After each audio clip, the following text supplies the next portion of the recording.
Hello friends, R S study में सभी का बहुत बहुत स्वागत है। कक्षा 9 एनसीईआरटी गणित में प्रश्नावली 7.2 का प्रश्न क्रमांक 6वां है। इससे पहले 5 प्रश्न कर चुके हैं। नीचे प्लेलिस्ट का लिंक दिया गया है, वहाँ से आप उस पर क्लिक करके सारे वीडियोस देख सकते हो। तो प्रश्न हमारा 6वां कहता है कि ABC एक समद्विबाहु त्रिभुज है जिसमें AB बराबर AC है।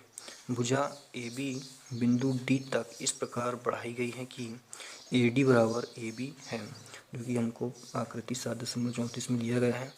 तो हमें दर्शाना है कि कोण BCD एक समकोण है। तो एक आकृति हमको इस तरह की दी गई है। ये इसमें कहा गया है कि ABC एक समद्विबाहु त्रिभुज है। तो ABC एक समद्विबाहु त्रिभुज है। समद्विबाहु त्रिभुज की कोई दो भुजा समान होती हैं, तो ये वाली भुजा इसकी समान है। फिर कहा गया है कि AB बराबर है AC के, तो AB बराबर है AC के, तो ये वाली भुजा इसमें बराबर दी गई है। फिर कहा गया कि भुजा BA को बिंदु D तक इस प्रकार बढ़ाया गया है। भुजा BA को, तो BA को, ये वाली भुजा को आगे D तक बढ़ाया गया है। तो इस प्रकार बढ़ाया गया है कि AD बराबर AB, तो जितना AD होगा उतना AB होगा। मतलब ये वाली भुजा इसके बराबर है, तो स्वाभाविक ये वाली भुजा भी इसके बराबर होगी। ये तीनों भुजा यहाँ पे बराबर है। हमें दर्शाना है कि यहाँ पे ये वाला कोण समकोण है। ठीक है, तो सबसे पहले जो दिया गया है वो यहाँ पे हम लिखेंगे।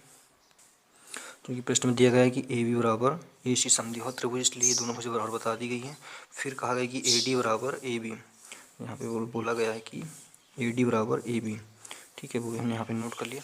जब ये वाली भुजा इसके बराबर है, ये वाली इसके बराबर है, तो स्वाभाविक ये तीनों बराबर होंगी। तो हम इसको यहाँ पे लिख सकते हैं कि AB बराबर AC बराबर ये वाली भुजा भी AD, ये तीनों बराबर हो गई यहाँ पे। ठीक है, अब त्रिभुज यहाँ पे हम लेते हैं ABC, त्रिभुज ABC ये वाला त्रिभुज लेते हैं। तो लिखेंगे यहाँ पे त्रिभुज ABC में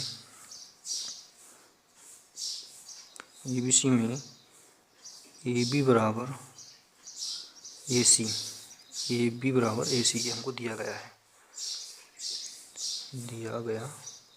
है। उसके बाद में जब ये हमको दिया गया है, तो यहाँ पे जो कोण B है, ये वाला जो कोण है, ठीक है, ये जो कोण है वो हो जाएगा यहाँ पे कोण ACB के बराबर में। ये वाला कोण इसके बराबर हो जाएगा। क्यों हो जाएगा? क्योंकि यहाँ पे जो दो भुजा है, तो दो भुजा के जो सामने वाले कोण है, भुजा जो समान होती है, दूसरे कोण भी सामने के कोण समान होती हैं। प्रमेय नंबर 7.2 हमने पढ़ा था कि समबाहु त्रिभुज के बराबर भुजाओं के सम्मुख कोण बराबर होते हैं। तो ये भुजा बराबर, तो सम्मुख कोण भी बराबर होंगे। ठीक है, ये प्रमेय नंबर 2 से इसको हम समीकरण नंबर 1 दे देते हैं। फिर उसी प्रकार त्रिभुज ACD में ये वाले त्रिभुज में भुजा दी गई हमको क्या, AD बराबर AC दिया गया है। ठीक है, AD बराबर AC, ये वाला AD बराबर AC यहाँ ऊपर अभी निकाला हमने, ये वाला AD बराबर AC। तो जब ये बराबर है, तो यहाँ पे कोण D जो है, ये वाला जो कोण है, ठीक है, जब ये दोनों भुजा बराबर है, तो इसके दोनों कोण भी यहाँ से यहाँ तक के बराबर होंगे। तो यहाँ पे कोण D बराबर हम लिख सकते हैं कोण ACD, ये भी प्रमेय नंबर 7.2 से है, और इसको समीकरण नंबर 2 दे देते हैं। ठीक है, तो यहाँ पे हमने नोट कर लिया क्या चीज़ हमको दिया गया है। अब हम ये पूरा त्रिभुज लेंगे यहाँ से यहाँ तक पूरा। तो यहाँ पे लिखेंगे कि त्रिभुज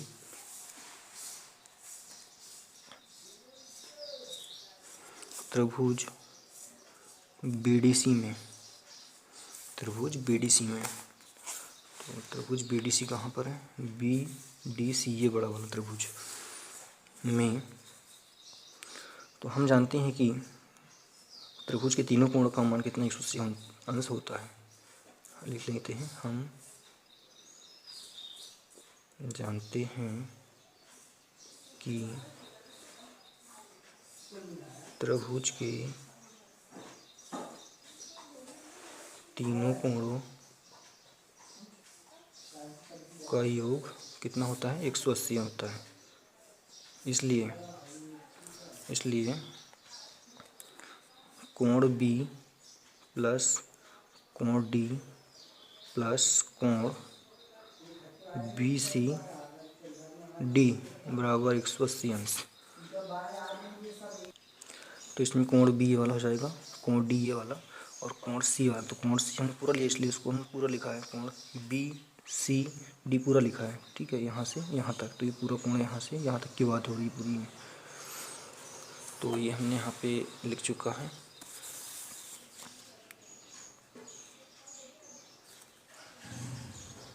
अब यहाँ पे कोण बी जो है और कोण डी, ठीक है, कोण बी और कोण डी। तो कोण बी को हम क्या लिख सकते हैं, यहाँ पे समीकरण नंबर 1 से कोण बी को लिख सकते हैं हम कोण ए सी बी, ठीक है।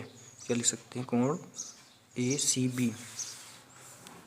तो ये हो जाएगा कोण ए सी बी प्लस, उसी प्रकार कोण डी को क्या लिख सकते हैं, ए सी डी। तो कोण ए सी डी प्लस कोण बी सी डी बराबर 180 अंश, ठीक है।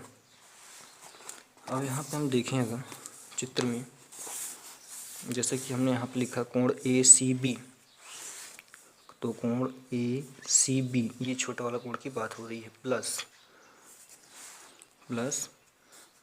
कोण ए सी डी, कोण ए सी डी ये वाला कोण, ठीक है, ये वाला कोण और ये वाला कोण दोनों मिलकर कोण यहाँ पे क्या बन रहा है, बी सी डी। दोनों को अलग अलग ना लिखते हुए लिख सकते हैं डायरेक्ट, इसको कोण बी सी डी, ठीक है। तो यहाँ पे हम लिख लेते हैं कोण बी सी डी। तो इन दोनों कोणों को मिलकर क्या बन गया, यहाँ पे कोण बी सी डी बन गया, ठीक है। कोण बी सी डी जब बना और यहाँ पे एक बी सी डी तो पहले से था बराबर 180 अंश। तो दोनों कोण यहाँ पे सेम, इसलिए 2 हो जाएगा। कोण बी सी डी बराबर 180 अंश। तो कोण बी सी डी बराबर 180, इधर गुणा में इधर भाग में हो जाएगा, तो हो जाएगा 90 अंश। तो कोण बी सी डी बराबर 90 अंश। तो कोण बी सी डी मतलब यहाँ से यहाँ तक का पूरा कितना निकला, 90 अंश निकला। और समकोण हमेशा 90 अंश का ही होता है। तो यहाँ पे हम कह सकते हैं कि ये हमको सिद्ध भी करना था,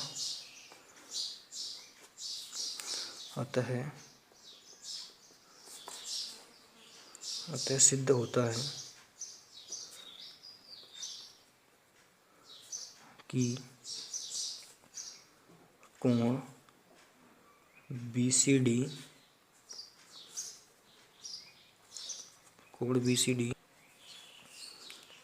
एक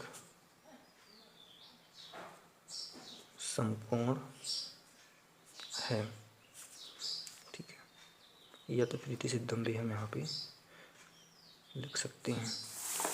बहुत ही सवाल है, इसका स्क्रीनशॉट अगर आप लेना चाहो तो यहाँ से ले सकते हैं।